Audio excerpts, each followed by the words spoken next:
Marvel Future Fighters is Trippy Cakes here, and I know I've been slacking. I've been meaning to do a review on a Rogue and Magneto. Actually, I did Magneto.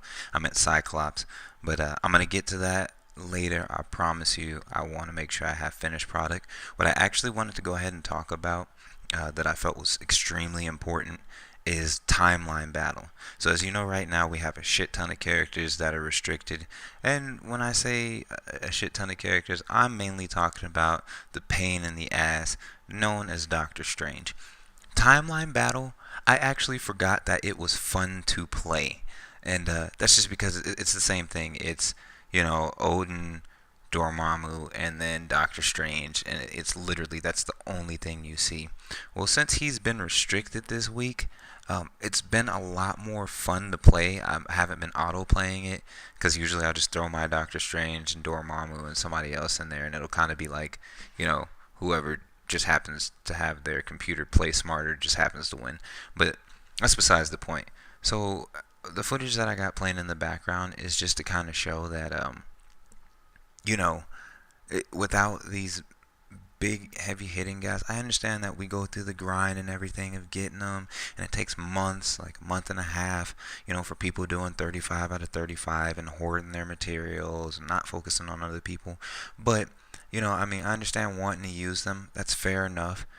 But I do think that these characters should be put into a heroic class, I guess. And when I say heroic class, I mean it's just like a little subcategory that shows that they're not your average characters, and you can only have one of them on your squad at any given time, because it's fucking ridiculous, man. It really is. It takes the fun out of the game. I mean, it's one thing to deal with one Doctor Strange, but I mean, like, you do 10 a day, and honestly, that's 70 matches. And when Doctor Strange isn't banned, or not banned, when he's not restricted, 9 times out of 10, and when I say that, I mean 10 times out of 10, you're going to end up fighting, you know, uh, Doctor Strange 70 fucking times in a week. And I don't mean to swear, but 70 times in a week is just sheer and utter ridiculousness. I think it's a little bit sad that that's the kind of the game that we're in right now, and I'm very glad that he is restricted. Okay, now I'm going to be that guy that's always going to be on the forums who's going to say something along the lines like, Trippy Cakes, well, what would you do to fix PvP since you're so smart? Well, like, as I said, I put in that whole, one heroic type per any mode, and that means Battle World, one on your team for Alliance Conquest, that kind of stuff, just to give it a little bit of flavor. And then I was thinking of another PvP mode in itself. It could be Danger Room themed. I think that'd be really awesome. And that's where you would randomly have one of your characters selected, and then another character from your roster would get chosen as well. That would be in the same tier, so that way you wouldn't have tier 1 against tier 2, because that's not fair. Or actually, that could be the hard mode where it's no bars and you could end up facing anybody. But with that, you could fight your own roster, see your strengths and weaknesses, or put one of your characters up in the danger room against somebody else's characters. And of course, with that, you would have to have a separate tier for heroic characters like Phoenix, Jean Grey, or not Phoenix, Jean Grey. That's the same character. What am I saying? Like Phoenix, Odin, Thanos, Doctor Strange, any of the Black Order characters. So that could be its own separate tier entirely. But for the most part, you'd have them at just how awesome would that be? There's several implications that I feel that they could do in order to improve the PvP system. And the main problem that they have is right now they give way too much attention to you know to specific characters. They beefed them up entirely too much, or they don't really have that many shortcomings. The only way you beat Doctor Strange is if you survive his onslaught, and that is twice that you'll have to do it, since he does have that massive cooldown reduction move, and then the time freeze, and that's just a lot to work through with somebody like, I don't know, Squirrel Girl, or let's even go shittier than that, Jessica Jones. And I love Jessica Jones, but she's just not in any position to be fighting anybody else like that. And they basically limit these characters to certain things. The other thing that I did want to talk about PvP wise would be Alliance Conquest. This week, my Alliance, no one but us, did have a clean sweep to the point where the other guys hardly even tried. So I don't. I'm not sure how you would go about fixing that, but one thing is for certain that it does need some tweaks in there in some way, shape, or form. Um, it's just kind of annoying that when you go into a certain region and you gotta fight Thanos, Odin, and fucking Doctor Strange 7, 8 times in a row.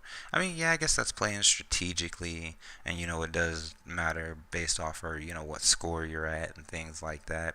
But I feel like it's pretty much who can get on at the right time, push ahead, and then set your strongest characters on the border. And sometimes when you get behind in Alliance Conquest, there's no catching up.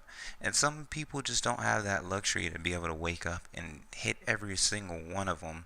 And it's a little bit of a mess. The concept is really, really great. I'm not gonna lie. And then some things that need to be hot fixed. Of course, I'm gonna complain about Doctor Strange a lot during PvP. You are gonna hear that because he is an enormous problem. In Alliance Conquest, his passive procs automatically takes up 98% of the field. So there's no avoiding it. And since you're not playing as your characters, what do? They all funnel into a straight line, don't even get to attack, and then they're frozen, and then they just get demolished. And they're like, okay, well, whittle them down with your other weaker characters. It doesn't work like that.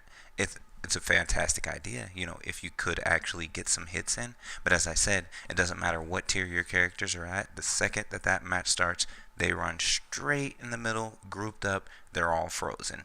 And they do have some things like crowd control time down, but there's nothing really detrimental because even if you are frozen for a short period of time, that is all it takes because it's like Rumble mode and Shadowlands.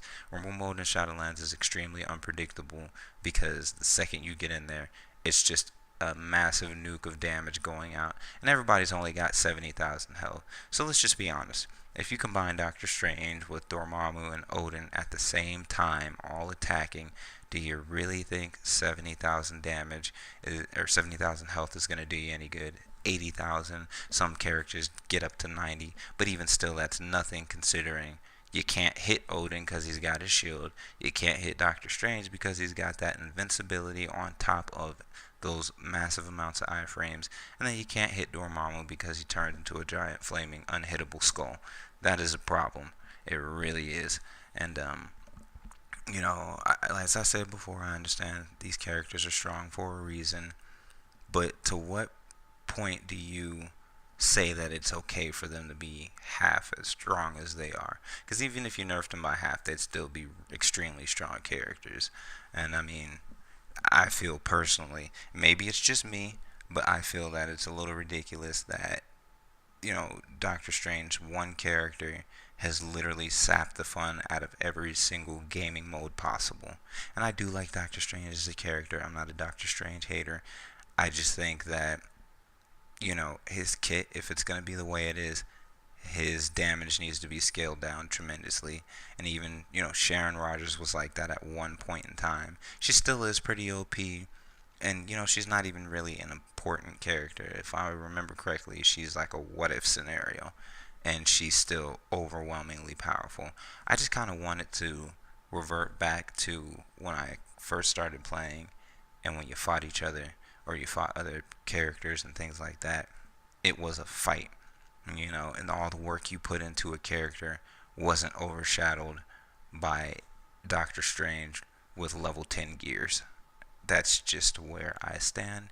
You don't have to agree with me, but I would like to hear what you guys have to say.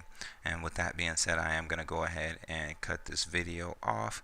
I do apologize for not being prudent, but I've had some real life matters to take care of. But, I'm still in the game, guys. So, like, subscribe, comment. Let me know what you guys think about the current state of PvP. Do you think it's fun? Do you think it's not? I am also now on Twitter. I'm old, so I just caught up with this whole social media crap. And my name is still the same on there, Trippy Cakes. You can also go on my Instagram, which is Trippy Cakes with 2 S's, because apparently somebody wanted to be me.